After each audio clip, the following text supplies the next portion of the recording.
rounds. Currently, the Clark County Fire Department is estimating the injuries to be well over 400 and the deaths associated with this event to be over 50. I can't give you an exact number yet because we're still investigating some of the areas involving the event where the concert was taking place, and we're still exiting individuals that were hidden, and it's just a matter of a process. So it's going to take quite a while for us to completely get through the evacuation phase, and then eventually we will have an assessment on the injuries associated with that. Now our suspect was identified as Stephen Craig Paddock, 64 years old, a white male from Mesquite, Nevada. We have no investigative information or background associated with this individual that is derogatory. The only thing we can tell is he received a citation several years ago, and that citation was handled as a matter of normal practice in the court system. Some important things that I need to get out. The family reunification still is taking place here at the Las Vegas Metropolitan Police Department headquarters. So any individuals that are looking for answers for their family members or friends are welcome to come here, and we will provide that information as we get there. The FBI is vital in the assistance of this investigation. As a matter of help, they are providing a 1-800 number, which is 1-800-CALL-FBI. So as the matter of the number is 1-800-225-5324. Now that number is to be utilized for any and all information, especially video information or evidence that we can provide the FBI, and they will be the housing of all that critical information. So if you have anybody that has knowledge through your media sources and they want to provide that information, that's the avenue to go. Once they receive an individual on the other side of the line, they'll walk them through the process, and then we'll get them to the online version so they can download that information. Additionally, the coroner's office, as I repeated before, has set up a number for individuals to call, and that number is 1-866-535-5654. That is for individuals that do not have the ability to come down to the headquarters to discuss their family and friends in person. Now the other critical piece associated with this and any mass casualty event is the need for blood. So United Blood Services have their services set up currently. They are receiving patients or donors at 6930 West Charleston and 601 Whitney Ranch in Henderson. So if you have the ability to donate blood to help the cause, please do so. Additionally, the Laborers Union is offering their facility, their medical facility at 7135 West Sahara for individuals that want to donate blood.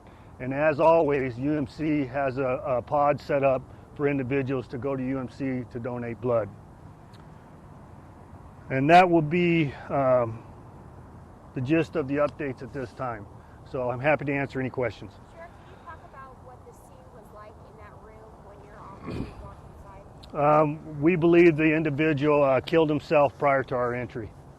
How many weapons was he found with? We are still going through the search warrant actively at this time, but it's in excess of 10 rifles. What's the status of Mary Lou Danley? I'm sorry? The woman? We have located her out of the country. She was not with him when he checked in. We have discovered he was utilizing some of her identification, and we've had conversation with her, and we believed her at this time not to be involved. But obviously that will be, that investigation will continue. And as far as his residence in Mesquite, we have officers now there serving a search warrant. Anything yielded by that search warrant at his home at this point? No, we just made entry just a matter of minutes ago. So that's going to be quite some time. We're going to clear the residence first for any possible explosives. So that'll be slow and methodical, and it'll take us quite some time before we conduct the search phase. Mary Lou Danley, you said she was found out of the country. Did you guys find any weapons on her? No, ma'am. I don't know what has taken place as far as the interview with her. Okay, I think it's important for you to notice who's standing behind me. We have Chief Greg Castle, I'm sorry. I always get caught up with your family. Greg Castle has been integral in the saving of lives. They paired up with our officers out at the scene, and I think their actions and their heroic acts were instrumental in saving several hundred lives associated with this event. And then you have our Attorney General, Adam Laxalt. He's brought forth his office to help us in any future prosecution associated with the case. And you have the Special Agent in Charge, Aaron Rausch of the FBI.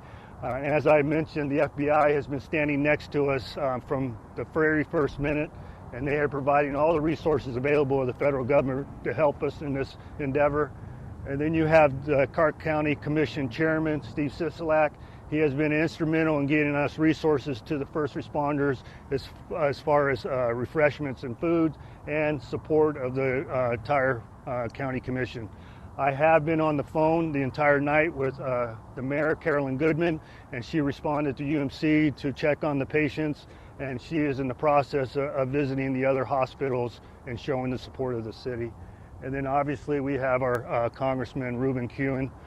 He is in town to also show us our support. So any other questions of the members standing before you? Yes, ma'am. I know at one point you said this was not terror related. Some people do argue that this is a case of domestic terrorism. How do you differentiate this one? Well, we have to establish what his motivation is first, and there's motivating factors associated with terrorism other than a distraught person just intending to cause mass casualty. Before we label with that, it'll be a matter of process. Have you found any information at this point that could yield insight into what that motive was? No, we have not. Documents or computers or anything? No, we have not. We have not located any items within the room or his house at this point. Before entering the room, was there any verbal commands or orders given? Yes, ma'am. It was a matter of normal practice. And whenever we use a dynamic entry. Sheriff, was there anything else in the hotel room that made you think, aside from the number of weapons, that made you think he had been there for a while, or? No, we have information he's been there since the 28th of September. So I have no idea as whether he prevented the housekeepers from entering the room or not. That's just a matter of continued investigation.